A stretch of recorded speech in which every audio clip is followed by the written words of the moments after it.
Hello friends, स्वागत है आप सभी का मेरे यूट्यूब चैनल पर। तो आज हम बनाएंगे दाल फ्राई की रेसिपी, जो कि बहुत ही टेस्टी और यमी बनने वाली है। ये हमने सर्व किया है पराठे के साथ और देखिए कितनी टेस्टी दिख रही है। हम अभी स्टार्ट करेंगे अपनी रेसिपी। तो इसके लिए देखिए हमने कुछ मसाले लिए हैं। ये प्याज काट लिया है, टमाटर काट लिया है, लहसुन, अदरक, हरी मिर्च और गरम मसाला लिया है।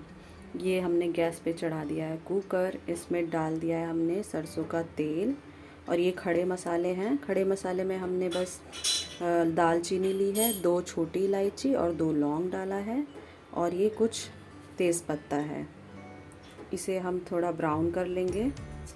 ये बड़ी इलायची भी डाल दिया हमने ज़ीरा भी डाल दिया है। अब प्याज डाल देंगे और इसको अच्छे से फ्राई कर लेंगे। तब तक हम ये अपना लहसुन और मिर्ची और अदरक पीस लेंगे। हल्का हम इसमें प्याज भी डाल रहे हैं, हाफ मीडियम साइज़ का हाफ प्याज हमने लिया है। इसे हम पीस लेंगे और ये हमारा प्याज भी हो रहा है, एक साइड हो चुका है। इसमें हमने ऐड कर दिया है पिसा हुआ मसाला जो हमने पीसा था।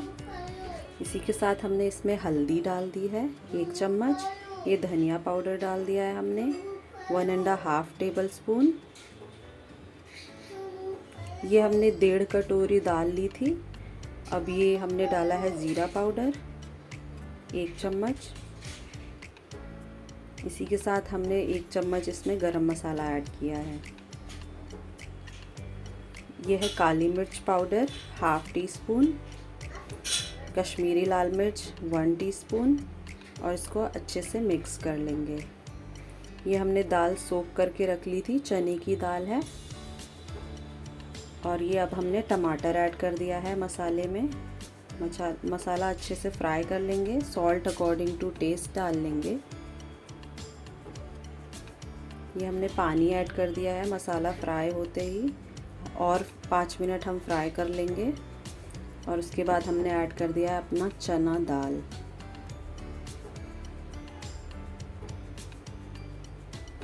चना दाल ऐड करके थोड़ा सा हम चला लेंगे इसे। फिर इसमें पानी ऐड कर लेंगे। जितनी हमने दाल ली है उससे डबल हम पानी डालेंगे और इसको 4 से 5 विसल आने देंगे।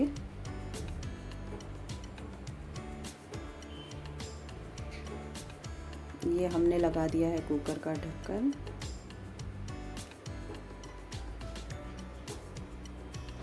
चार से 5 विसल के बाद हमने खोला है इसका ढक्कन और दाल बिल्कुल रेडी है। धनिया पत्ता हमने डाल दिया है इसमें। दाल बनकर बिल्कुल तैयार है। बहुत ही टेस्टी दिख रही है दाल। हमने इसको पराठे के साथ सर्व किया है। ज़रूर ट्राई करें और मुझे कमेंट करके बताएं कि कैसी बनी है। लाइक, शेयर, सब्सक्राइब करना ना भूलें। Thank you so much.